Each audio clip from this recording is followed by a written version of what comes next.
caros irmãos e minhas queridas irmãs em Cristo, Jesus seja conosco.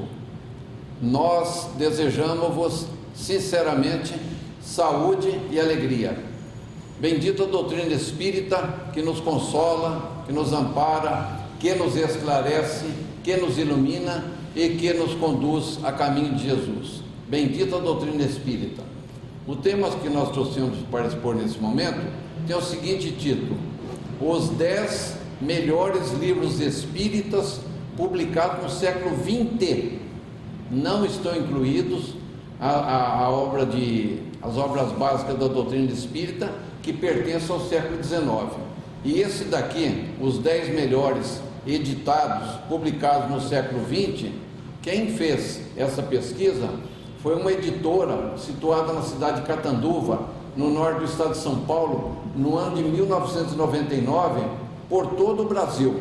Foram consultados espíritas, dirigentes, escritores, estudiosos da doutrina, e no ano de 1999 elegeram os 100 melhores livros espíritas editados, publicados no século XX.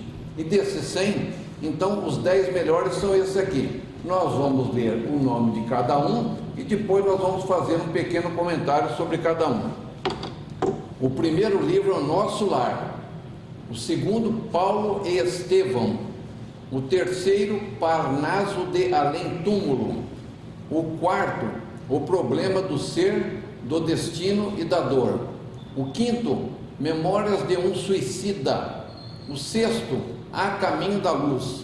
O sétimo, O Espírito e o Tempo. O oitavo, Há 2000 anos. O livro número 9, Evolução em Dois Mundos. E o 10º, Missionários da Luz. Esses livros, então, foram considerados os melhores livros publicados no século XX. Desses 10 livros aqui, nós temos 3 de André Luiz, 3 de Emmanuel, de J. Herculano Pires, Camilo Castelo Branco, Leon Denis e outro de diversos autores. Então agora nós vamos comentar a respeito do livro Nosso Lar, que foi considerado o livro número 1, o melhor livro espírita publicado no século XX. Ele é do ano de 1943 e foi publicado pela FEB, Federação Espírita Brasileira, em 1944, a primeira edição. O autor é o espírito André Luiz e o médium Francisco Cândido Xavier. André Luiz foi um médico que viveu no Rio de Janeiro na primeira metade do século XX, e ele desencarnou em 1931, tendo ficado, segundo ele comenta no livro Nosso Lar, durante 8 anos na região umbralina, no umbral. E ele só foi sair da região umbralina no ano de 1939, quando ele foi levado ao plano espiritual e ficou conhecendo a cidade de Nosso Lar, que, segundo o relato lá no livro, fica situada no plano espiritual, no rumo da cidade do Rio de Janeiro. Em uma daquelas obras que ele mandou através da mão de Chico Xavier, Obreiros da Vida Eterna, consta lá que a cidade de Nosso Lar fica na ionosfera. A ionosfera, nós aprendemos que fica situada entre 80 e 200 quilômetros fora da Terra. Então, no livro Nosso Lar, vem ali dezenas de informações que até então ninguém tinha conhecimento do que se passava no plano espiritual. Pouquíssimas informações no livro Voltei, do irmão Jacó. Agora, nesse livro Nosso Lar, André Luiz nos dá as informações do que ele encontrou lá no plano espiritual. Ele encontrou diversas situações que ele nem imaginava que tinha. Por exemplo, a questão de moradia, como é que era a cidade de Nosso Lar. E ele então descreve, dentro 22 do livro Nosso Lar, de autoria de André Luiz, psicografia de Chico Xavier, o título é o Bônus Hora. Então, essa tarefa de trabalhar no plano espiritual, nessa cidade de Nosso Lar, André Luiz diz que existem escolas, hospitais, locomoção, tarefas, trabalhos, viagens, E a pessoa que trabalha lá, independente da tarefa que ela estiver fazendo, ela ganha por hora trabalhada. Se ela trabalhar 18 horas num dia, vai registrar lá 18 horas. Se ela trabalhar 12 horas. E o André Luiz escreve dizendo o seguinte, que existem dois tipos de tarefas no plano espiritual, em que o voluntário que está trabalhando lá, ele recebe dobrado. Se ele trabalhar 5 horas num dia, recebe 10. Se ele trabalhar 10 horas, ele vai registrar 20 para ele. Que tipo de serviço são esses? Um deles é as pessoas que tomam conta das crianças. E essas pessoas, esse espírito tomando conta de crianças, recebem dobrado. E o outro é aquele que trabalha nas câmaras de retificação, onde são recolhidos espíritos recém-chegados do umbral, que estão ainda em situação precária, não têm condições de se locomover sozinho, e aí eles estão lançando vômito no chão da sala, e aí quem trabalha naquela tarefa também recebe dobrado. E além do trabalho que tem no plano espiritual, o André Luiz conta aqui no livro Nosso Lar, que existe também lazer. Ele chegou a andar no aeróbus com o Lísias, o enfermeiro, e ficou conhecendo uma parte longa da cidade, apesar do aeróbus ter se deslocado com uma velocidade até rápida, descendo de 3 em 3 quilômetros, só após 40 minutos que chegaram no lugar lá, que era o Rio Azul, as águas do Rio Azul. E o André Luiz então ficou sabendo, através do Lísias, que tinha isso, que também tem o Bosque das Águas, que é onde os espíritos que vão reencarnar fazem juras de amor para quando vierem para a Terra, para constituir uma família.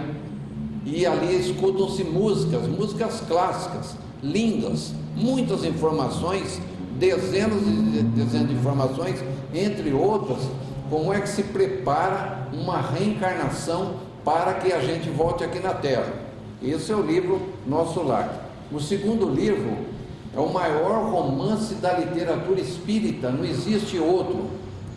O melhor e maior romance da literatura espírita. Trata-se de Paulo e Estevão, 555 páginas de autoria do Espírito Emmanuel, através da mão de Chico Xavier, editado em 1941. Para que Chico Xavier recebesse essa psicografia, isso aconteceu na Fazenda Modelo, situado perto da cidade de Pedro Leopoldo, uns 35, 40 quilômetros para cima de Belo Horizonte. E aí, em frente à casa sede da Fazenda Modelo, foi montado um acampamento espiritual para que as vibrações de fora não chegassem ali e para que o Chico Xavier tivesse condições de psicografar. Chico Xavier levou 8 meses psicografando o livro Paulo e Estevão no porão da casa sede da Fazenda Modelo, tendo como companhia, segundo consta em livro, apenas um sapo. E ali, como ele trabalhava de dia, o Chico Xavier, das 7 da noite até as 11 da noite, com uma lamparina, ele psicografava o livro Paulo e Estevão. O Emmanuel falou para ele: Chico, eu vou colocar a minha mão sobre a sua cabeça, você vai ver a cena como se fosse num filme, num DVD, atualmente. Você vai ver a cena, mas não vai saber o que eu estou escrevendo. E a maior romance da literatura espírita é a história de Saulo, de Tarso, depois Paulo, e de Estevão, anteriormente chamado Gesiel. Gesiel tem como irmã Abigail. Abigail era noiva de Saulo. Saulo não sabia que Abigail tinha um irmão que já estava ligado ao cristianismo. O livro começa no ano 34 da era cristã, lá em Corinto, lá na Grécia. Então, esse livro, Paulo e Estevão, que foi considerado o melhor livro, melhor romance da literatura espírita, todos os espíritas deveriam lê-lo e estudá-lo para saber o trabalho que Saulo de Tarso teve para se tornar um cristão. Ele que era perseguidor dos cristãos. O livro é lindo, lindo, lindo de viver. Então se passa lá na Palestina e durante 30 anos Saulo, depois Paulo de Tarso, durante 30 anos ele fez 3 viagens lá pela Ásia Menor, subindo ao norte e depois a oeste, aonde ele fundou as 7 igrejas na Ásia Menor. Livro lindo, lindo de viver, que a pessoa, se pegar com vontade mesmo, ela pode ler até em 7 dias, 5 dias, conforme o caso. Agora, estudar, ela deve levar mais tempo, 3, 4 meses estudando, colocando o mapa da Palestina ali, localizando geograficamente por onde que ele passou. O terceiro livro, mais importante, votado para o século XX, foi o seguinte: Parnaso de Além Túmulo. Parnaso de Além Túmulo. Parnaso significa a poesia ou os poetas coletivamente. Parnaso são espíritos diversos, 56 espíritos, sendo 50, mais ou menos 50 brasileiros e 6 portugueses. E ali, para quem gosta de poesias, e o estilo de cada um é próprio, não tem jeito. É mais fácil uma pessoa que não acredita que exista espíritos desencarnados que possam se comunicar, do que acreditar que o Chico Xavier, que só tinha o curso primário, conseguisse reproduzir todos esses autores, cada um mais diferente do que o outro. Parnaso de Além Túmulo foi editado no ano de 1932, livro lindo, lindo, lindo, para quem já acompanhou também, é livro para ir lendo devagarinho e aprendendo cada informação que vem naqueles poetas já desencarnados. O quarto livro é O Problema do Ser, do Destino e da Dor, de Leon Denis. Leon Denis. Então, aqui eu vou abrir um parênteses para que as pessoas que estão me ouvindo e me vendo saibam o seguinte, que nós, apesar dessa aparência, não temos estudo nenhum, não somos formados em nada. Quem olha a nossa pessoa imagina, deve ser algum professor universitário, lê do engano. Nós só estudamos até o ano de 1960, fazendo o ginásio, que hoje seria a 8ª série do ensino fundamental. Então nós somos semi-alfabetizados, mas isso não quer dizer que a gente não pode se tornar um autodidata e estudar em casa. Nós estamos estudando há 14 anos, de 2 a 3 horas por dia, com auxílio de dicionários. Então a pessoa vai estudando e vai aprendendo.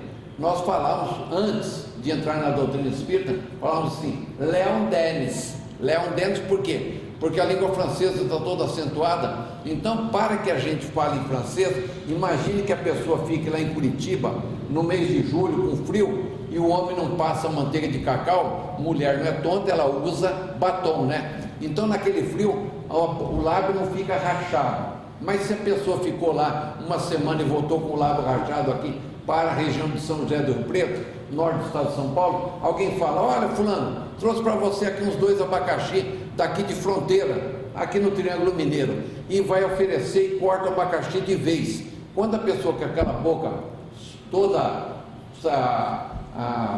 com frio, rachada com frio, dá dentada no abacaxi, sangra a boca. Aí ele não consegue mais falar com a boca aberta. Então ele fala, Leon Denis. É assim que a gente fala em francês, com a boca fechada. Leon Denis. Esse livro foi editado em 1908. É O Problema do Ser, do Destino e da Dor. 227 páginas. No estudo que nós fizemos desse livro, há alguns anos, O Problema do Ser, do Destino e da Dor, nos chamou mais atenção a segunda parte, O Problema do Destino, que trata das vidas sucessivas, a reencarnação e suas leis, provas experimentais, renovação da memória, as crianças prodígio, a hereditariedade, objeções e críticas, provas históricas, justiça e responsabilidade, o problema do mal e a lei dos destinos. Esse livro aqui é o livro de número 4. O livro número 5, Memórias de um Suicida, o autor Camilo Castelo Branco, o excelente escritor português. E ele escreveu através da médium Ivone do Amaral Pereira, no ano de 1926. A senhora Ivone do Amaral Pereira tinha 26 anos de idade quando recebeu o livro Memória de um Suicida. Impedida de que o livro fosse editado pela Federação Espírita Brasileira, que só editava os livros do seu Francisco Cândido Xavier, ela teve que guardar os originais durante 30 anos. Esses 30 anos os originais ficaram com ela e, segundo consta, durante os 30 anos houve algumas correções, algumas inclusões e algumas exclusões naquele livro. Só em 1956 é que foi editado o livro Memória de um Suicida. Camilo Castelo Branco conta que ele era um suicida e aí ele foi para o Vale dos Suicidas e ali ele ficou durante muito tempo, até que a Legião de Maria de Nazaré veio buscá-los e eles foram levados para o plano espiritual. Camilo Castelo Branco conta que ele e mais 3 companheiros ficaram em 4 numa enfermaria, e um dos que estava com ele lá, um dos 5 que foram resgatados, ficou numa casa solitária. O livro é muito pesado o assunto, mas ele instrui o que ocorre, e às vezes a pessoa, sem estudar a fundo a doutrina dos Espíritos, imagina que todo suicida não tem salvação para ele vai ficar lá 40, 50, 100 anos lá no Vale do Suicida. Não é bem assim. Quem pegar o livro O Céu e o Inferno, O Céu e o Inferno da Codificação Espírita, vai notar que lá onde tem os suicidas, existem cada caso diferente do outro. Existem suicídios lá até com atenuante, nem todos têm atenuante. E aí a pessoa vai aprender ali no livro O Céu e o Inferno, que teve suicida lá que em menos de 10 dias veio, junto com o seu espírito protetor, mandar mensagem lá. Consta lá no livro O Céu e o Inferno. Então nós, todos os suicidas que vão ficar eternamente lá no Vale dos Suicidas. O 6º livro, A Caminho da Luz, de Emmanuel Chico Xavier, editado em 1938 pela Federação Espírita Brasileira. Livro lindo, lindo, lindo de viver, porque o Emmanuel fez um apanhado ali, um resumo do livro A Gênese, no 1º capítulo, e ele vai contando desde a formação da Terra até praticamente os anos 40. O Emmanuel conta lá no capítulo 1 a Gênese planetária. Capítulo 1, título A Gênese Planetária. No meu livro, na edição, começa na página 17. Rezam as tradições espirituais que, no decurso de milênios, essa comunidade de espíritos superiores, eleitos pelo Senhor Supremo do Universo, esteve reunida nas proximidades da Terra, no decurso de milênios, por apenas 2 vezes. Aí vira a página 17, a página 18 lá em cima. A primeira quando da formação do globo terrestre, e a segunda quando foi decidida a vinda do Cristo à Terra. Se foi decidida a vinda do Cristo à Terra, subentende-se que houve uma reunião de Cristos para que fosse decidida a vinda à Terra de nosso Senhor Jesus o Cristo. E aí ele vai contando dos primeiros povos que habitaram aqui na Terra e dos exilados de Capela. Capela, para quem não sabe, não é uma igrejinha situada na fazenda de alguma pessoa muito rica lá de um coronel e tem aquela capela. Não, capela é um orbe, um mundo. Aliás, capela é um sol. Quando diz os exilados de Capela, nós temos que estudar no livro A Caminho da Luz. Por quê? Porque o Emmanuel diz o seguinte: Capela é um sol. Esse sol, e aí um dos orbes, um dos mundos, um dos planetas do sistema de Capela, que fica situado no rumo do Polo Sul aqui da Terra, a 42 anos-luz, um dos orbes do sistema de Capela, do sistema do Sol de Capela, que estava para passar da segunda fase, o estágio de mundos de provas e expiações para mundos de regeneração, foi necessário que 4 grandes povos viessem de lá, os exilados, e descessem aqui na Terra.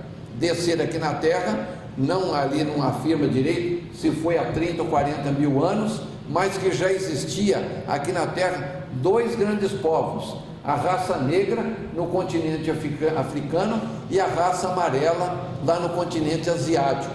E esses quatro grandes povos que vieram aqui para a Terra desceram no planalto do Pamir, que é situado lá para as proximidades do Monte Everest. Vieram. Nesse livro, A Caminho da Luz, de Emmanuel e Chico Xavier, além de contar sobre a gênese planetária e a comunidade dos espíritos puros, Emmanuel nos orienta sobre o que aconteceu com as raças adâmicas e o sistema de Capela. Capela é um sol, conforme falamos anteriormente, e um dos orbes, um dos mundos, um dos planetas do sistema de Capela estava passando do segundo estágio para o terceiro, de mundo de provas e expiações para mundos de regeneração.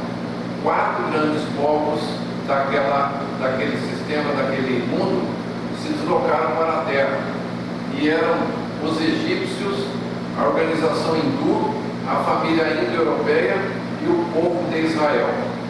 A família indo-europeia é aquela da qual nós derivamos, os europeus e os americanos. Nessa época, a Terra já contava com dois grandes povos, que era a raça negra no continente africano e a raça amarela na Ásia. Depois que esses quatro grandes povos desceram ao planeta Terra, aconteceram as miscigenações das raças, e mais tarde, bem mais tarde, não podemos precisar quanto tempo ou depois, porque não consta no livro A Caminho da Luz, Emmanuel narra sobre as transmigrações dos povos ocorrido naquele período depois do Império Romano. Os romanos, que estavam dominando a Terra naquela época, foram reencarnar aos poucos na Inglaterra, e mais tarde, depois de encarnar na Inglaterra, muito tempo depois, começaram a reencarnar nos Estados Unidos da América do Norte. Podem perceber o seguinte, que aquela águia dos estandartes do Império Romano é a mesma que posta agora no símbolo dos Estados Unidos da América do Norte, nas armas dos Estados Unidos da América do Norte.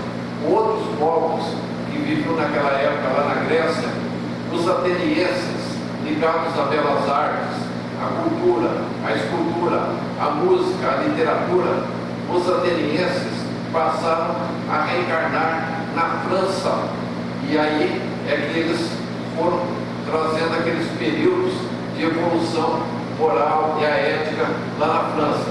Os antigos atenienses, os espartanos, que eram guerreiros, estavam sempre combatendo os irmãos da mesma raça ou os vizinhos, passaram a reencarnar aonde? Na Alemanha, na Polônia, na Rússia, na Hungria, na Tchecoslováquia, e houve essa transmigração dos povos. Os fenícios, onde hoje se localiza o Líbano, os fenícios, que eram grandes navegadores e percorriam o mundo com as suas galeras, consta que eles já estiveram na América do Sul 1500 anos antes do descobrimento do Brasil. Quem pesquisou sobre isso encontrou no Rio de Janeiro, na Pedra da Gávea, inscrições fenícias que datam daquela época. Os fenícios, grandes navegadores, passaram a reencarnar na Península Ibérica.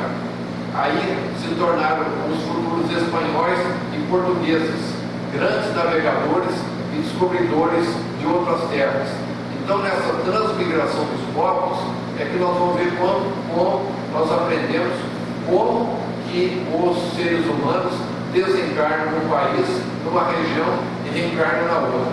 Mais adiante no livro A Caminho da Luz, de Emmanuel e Chico Xavier, ele narra sobre o período da Idade Média, 977 anos, a Idade Média, a Idade das Trevas, e aonde o planeta parou praticamente por causa daqueles sistemas que existiam naquela época. E aí, narra no livro A Caminho da Luz que vários espíritos elevados reencarnaram em períodos diferentes no planeta Terra e em diversas regiões também do planeta Terra. Um deles que reencarnou na Terra, Francisco de Assis, mais ou menos lá pelo ano 1100, 1110. Ele era um dos 200 que reencarnaram aqui na Terra. E aí vai narrando o período que a Terra passou da Idade Média até o fim dela. Nesse livro ainda, Emmanuel narra sobre o Espiritismo e as grandes transições, Jesus e a terceira reunião da comunidade de espíritos puros e eleitos pelo Senhor Supremo do Universo. Não se sabe se essa reunião já aconteceu, se está acontecendo ou irá acontecer. Isso daí não foi dito e nós aprendemos também com Emmanuel. Emmanuel, em outro livro, diz o seguinte: os espíritos de nossa esfera, da esfera dele, de Emmanuel, não podem devassar ao futuro. E mesmo se pudessem, não teriam permissão para adiantar o que iria ocorrer conosco. Esse daí é o livro número 6 daqueles 10 melhores livros espíritas publicados no século XX. O livro número 7 tem o seguinte título: O Espírito e o Tempo. O autor, encarnado na época, J. Herculano Pires. O livro é de 1964. J. Herculano Pires reencarnou na cidade de Avaré, no estado de São Paulo, lá no rumo do Paraná, em 1914. Estudou filosofia, se formou em filosofia para estudar o Espiritismo. Segundo Emmanuel, o Herculano Pires foi o melhor tradutor das obras básicas da doutrina espírita. O melhor tradutor de O Livro dos Espíritos, O Livro dos Médiuns, o Evangelho segundo o Espiritismo, O Céu e o Inferno e a Gênese. E então o Herculano Pires escreveu cerca de 80 livros na sua pequena existência, desencarnou em 1979 na cidade de São Paulo, com apenas 65 anos de idade. O Espírito e o Tempo é considerado o melhor livro espírita escrito por Herculano Pires. É um livro de estudo, não é fácil o seu entendimento, porém, a pessoa com boa vontade, estudando em grupo ou sozinha, se for um autodidata, ele irá compreender, porque são poucas palavras que é do desconhecimento da maioria das pessoas. Basta consultar o dicionário e saber o que é. Tem vários períodos que o Herculano Pires pega, desde a pré-história até o período agrícola e chegando até a mediunidade atual. Livro de estudo muito interessante. O livro número 8, Há 2000 anos, é um romance de Emmanuel Chico Xavier de 1939. Há 2000 anos, ele começa esse livro, deixa eu ver aqui, Emmanuel, há 2000 anos, é um livro que narra que o acontecimento lá na Itália a partir do ano 31 da era cristã. Há 2000 anos, é a história verídica do senador Publio Lentulus, na época com mais ou menos 30 anos de idade, casado com Lívia e tendo como filha Flávia. Flavinha naquela época tinha 6 anos de idade. E aí na cidade de Roma, em companhia de outro senador, Flamínio Severus, então com mais ou menos 34 anos de idade, e os dois dialogavam, sentados ao triclínio, numa das colinas, das 7 colinas de Roma. E Flamínio Severus então comentou com o senador Publio Lentulus que ele estava muito desgastado com a saúde dele, fisicamente. E Flamínio viu o Publio Lentulus, então diz o seguinte: mas o que você quer que eu faça? Trata da saúde da minha filha, Flavinha está muito doente. Flamínio Severus, talvez inspirado, a inspiração vem do alto, a intuição é nossa, talvez inspirado pela espiritualidade amiga, faz o seguinte conselho, dá o seguinte conselho a Publio Lentulus: que ele se afaste de Roma, que vá respirar novos ares, né? Quem sabe lá na Palestina, e aí ele vai como legado do imperador Tibério César e leva a filhinha dele, e quem sabe lá com outros ares ela se recupera. Por quê? Publio Lentulus já tinha consultado todos os médicos da cidade de Roma e da região e não tinha tido cura para a filha. Aí o Publio Lentulus fala para o amigo: mas a minha esposa está grávida de 3 meses, então espere nascer o seu próximo filho e depois viaje. Um ano depois, no ano de 32, Publio Lentulus vai com a família, atravessa o Mediterrâneo e vai lá para a Palestina, com a intenção de ficar na cidade de Jerusalém. Quem acompanha a trajetória há de ver que no capítulo 3º e no 4º ocorre alguma coisa desagradável e que faz com que essa família, ao invés de ficar sediada em Jerusalém, lá no sul da Palestina, se desloque para Cafarnaum, ao norte, às margens do lago Tiberíades, ou Mar da Galileia, ou Lago de Genezaré. É um acidente geográfico que tem 3 denominações, e a cidade de Cafarnaum ficava ali próxima, justamente residência temporária de nosso Senhor Jesus, o Cristo, e a senhora sua mãe, Maria de Nazaré. Corria o ano de 32 da era cristã. E por causa de um incidente ocorrido logo que chegaram na Palestina, nesse período que ficaram lá em Cafarnaum, o senador Publio Lentulus ficou 10 anos sem conversar com Lívia, a sua esposa. 10 anos residente na mesma casa. Nesse período, por causa da doença da filhinha dele, ele foi em busca de nosso Senhor Jesus, o Cristo. Foi nas últimas horas da tarde, na beira do lago de Genezaré, conversar por causa do pedido da filhinha. Os senhores e as senhoras que forem ler o livro vão ver que cena comovente que foi o pedido de Flavinha para o pai dela. Só lendo e prestando atenção para ver como foi comovente. E por causa da filha, o senador Publio Lentulus procurou nosso Senhor Jesus o Cristo nas últimas horas da tarde, ao escurecer. Chegando lá na beira do lago de Genezaré, não conseguiu se aproximar mais de 1,5 metros de nosso Senhor Jesus o Cristo, que o recebeu, os olhos sobre a areia da praia, falando: senador, por que me procuras? Todo esse império romano, o seu poder, o seu cargo, tudo isso é passageiro. Você está no momento, no minuto que poderá mudar a sua vida. Depende de você. Eu sei porque você veio procurar. Volte para sua casa, que a sua filha será curada. Não pela vossa vinda, mas pela fé da vossa esposa. Esse monólogo deve ter durado mais ou menos uns 3 minutos, no máximo. São 2 páginas e meia.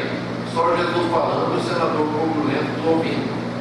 Quando terminou o monólogo, o senador Publio Lentulus teve um pequeno desmaio, caiu na areia. Quando levantou, Jesus não estava mais ali. Chegou em casa, não narrou para a esposa o que tinha ocorrido lá, na praia do lago de Genezaré. Mas Lívia e a auxiliar dela, Ana, que já era cristã, notaram que a menina começou a melhorar. E foi melhorando, mas o senador Publio Lentulus não acreditou que foi por causa da ida encontrar nosso Senhor Jesus o Cristo. Ele achava que era os remédios que ela havia tomado durante muito tempo lá em Roma e na viagem é que tinham feito a cura. Nessa época, então, que o senador ficou lá, muitos anos, mais de 10 anos lá na Palestina, passou-se o ano de 32, 33, até que nosso Senhor Jesus o Cristo foi crucificado. E ele foi chamado a intervir, mas não moveu nada para que não acontecesse aquele episódio tão doloroso. Então, nesse livro, há 2000 anos, que é um daqueles 5 maiores romances, há 2000 anos, 50 anos depois, Paulo Estevão, Ave em Cristo e Renúncia, tirando o livro Paulo Estevão, o senador Publio Lentulus, reencarnando em outros corpos, é o mesmo Emmanuel, é ele que escreveu através da mão de Chico Xavier. Esse é o livro número 8 daquela relação dos 10 melhores livros espíritas publicado no século XX, que conforme nós falamos na abertura, foi uma pesquisa feita pela uma editora da cidade de Catanduva, aqui perto de São José do Rio Preto, no estado de São Paulo, que no ano de 1999 fez a pesquisa no Brasil inteiro para que os espíritas consultados votassem nos 100 melhores livros espíritas editados no século XX. Portanto, as obras básicas não mostram aqui porque é do século XIX. E dos 100 livros, os 10 melhores foram esses: Nosso Lar, Paulo Estevam, Parnaso de Além Túmulo, O Problema do Ser, do Destino e da Dor, Memórias de um Suicida, A Caminho da Luz, O Espírito e o Tempo, Há 2000 anos, Evolução em 2 Mundos e Missionário da Luz. O livro Evolução em 2 Mundos, de 1958, ditado pelo Espírito André Luiz, foi recebido por 2 médiuns: Francisco Canto Xavier, na cidade de Pedro Leopoldo, e Valdo Vieira, na cidade de Uberaba. Chico Xavier recebia numa noite os capítulos ímpares. Na noite seguinte, Valdo Vieira recebia os capítulos pares. Num dos DVDs que consta Chico Xavier de Pedro Leopoldo a Uberaba, um dos chefes dos Correios da cidadezinha de Pedro Leopoldo narrou que cada dia chegava a carta de um e o outro remetia para o outro. Chico mandava o capítulo que tinha psicografado para Uberaba, para o Valdo Vieira ler. E o Valdo Vieira mandava o capítulo par que ele tinha recebido para o Chico. Foi 30 dias de troca de correspondência para a confecção desse livro. Evolução em 2 Mundos é um livro, consta que é um dos livros mais difíceis da doutrina espírita, porque é um livro que, na minha opinião, Alcântara, que não tem estudo nenhum, só por ser até o quarto ano ginasial de 1960, e eu estudo através com os dicionários. E nós estamos estudando há mais de 15 anos, já mais de 100 livros. E ali nós notamos que não existe nos dicionários da língua portuguesa termos utilizados ali, porque são termos de medicina. Então, se a pessoa for médica ou médico e espírita, é possível entender aquele livro. Agora, se for só médico, ou só médica, ou só espírita, muito dificilmente compreender o conteúdo. Portanto, para tanto, existe um livro chamado Elucidário de Evolução em 2 Mundos. E esse Elucidário de Evolução em 2 Mundos é um dicionário próprio para quem tentar estudar o livro Evolução em 2 Mundos. Muito interessante. O livro é de 1958 e conta, então, fatos do plano espiritual, e daqui que nós não temos conhecimento. Finalmente, o livro número 10, Missionário da Luz, de André Luiz e Francisco Canto Xavier, é um livro que tem muitas informações, livro bastante informativo. Da Federação Espírita do Estado de São Paulo recomenda, já faz mais de 10 anos, que os divulgadores da doutrina, sabendo que o André Luiz mandou através do irmão do Chico Xavier e de Valdo Vieira, ou só de um ou só de outro, ou os dois no mesmo livro, 27 obras, 27, segundo consta no livro Prontuário de André Luiz. No livro Prontuário de André Luiz consta 2.234 palavras, vocábulos, verbetes. E cada vocábulo, cada verbete daquele que a pessoa procura, consta o nome do livro abreviado, o capítulo e a página que se encontra aquela palavra. Então, para quem quiser estudar, pega esse livro, Prontuário de André Luiz. No livro Missionário da Luz, entre outras coisas que nós aprendemos ali, ele é de 1945, tem lá sobre o desenvolvimento mediúnico e alimentação dos médiuns.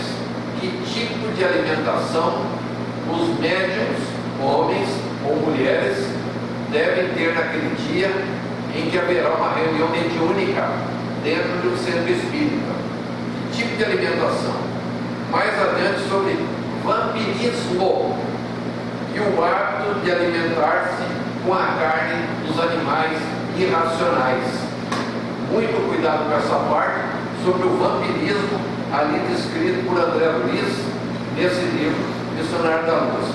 Mais adiante, materialização e a obrigação dos espíritas encarnados em chegar com bastante antecedência nas casas espíritas, não chegando, faltando 10 minutos para começar uma reunião mediúnica, uma palestra, e sim no mínimo com 60 minutos de antecedência.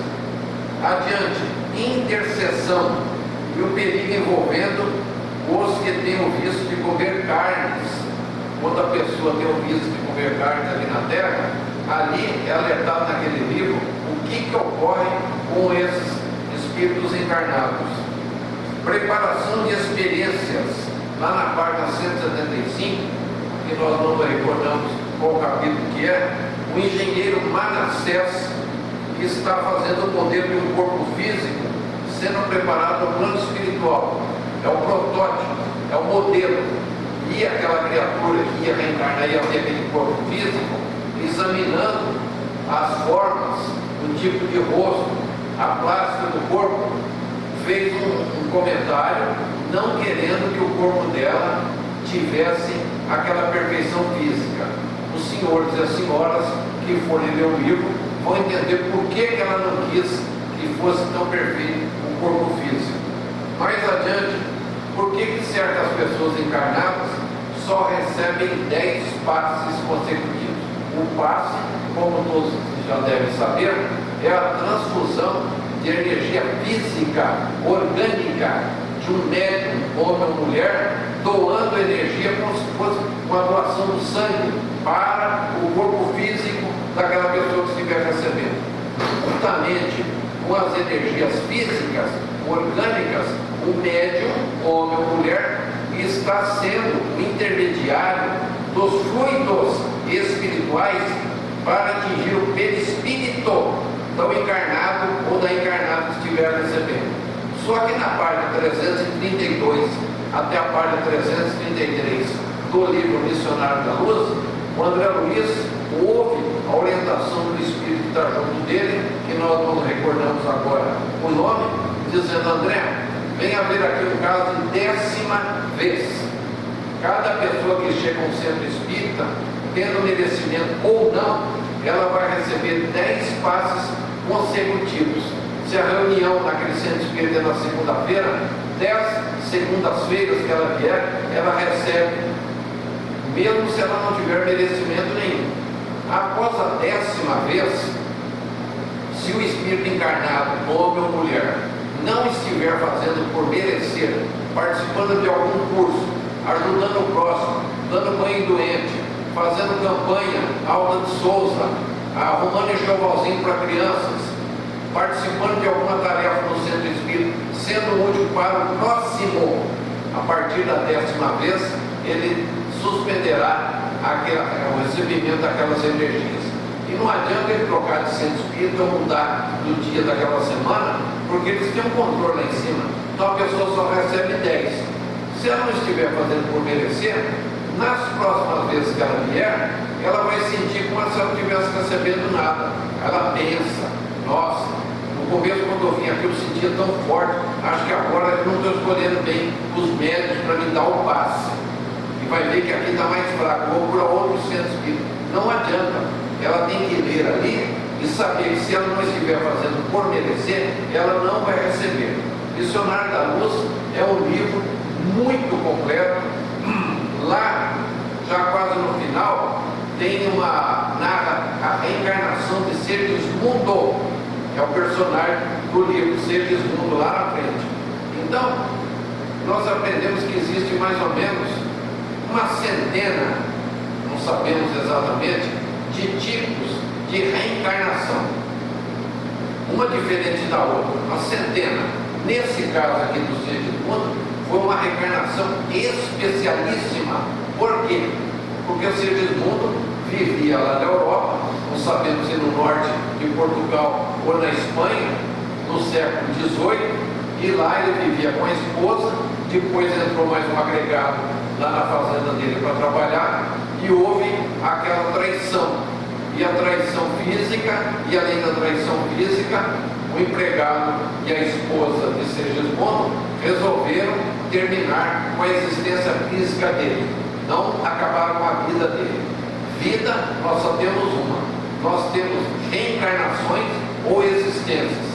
Acabaram com a existência física e, como não tinha ninguém para filmar e para gravar, não tinha testemunha.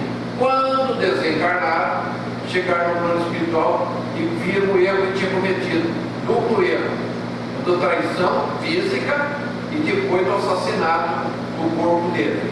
Quando foram ver, tinham que reencarnar e aí receber o Segismundo como filho. Então, à noite, quando a esposa estava dormindo, que ela ia para o plano espiritual, o antigo marido, que seria o futuro filho, ainda recebia, de algum modo, com receio, mas de algum modo agradável, a futura mãe. Mas quando eles se encontraram com o antigo assassino, e que seria o pai dele nessa encarnação, eles se afastavam. 2 vezes que já estava preparada a reencarnação, ele recuou. Só na terceira. São 23 páginas preparando a reencarnação de Segismundo, inclusive a miniaturização do perispírito, e 65 páginas narrando como que foi feito a reencarnação de Segismundo. E espera, do lado de fora, longe, o contato físico entre o marido e a mulher.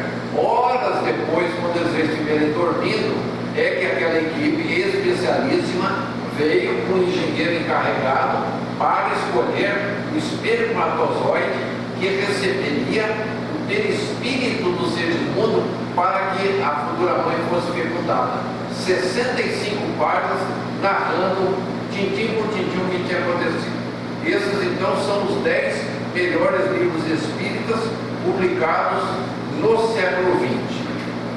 Nós terminamos então esse capítulo dessa aula, desejando a todos que façam bom uso desses títulos de livros, estudem, aprendam. São 10 livros. Em um ano, todas as pessoas teriam lido.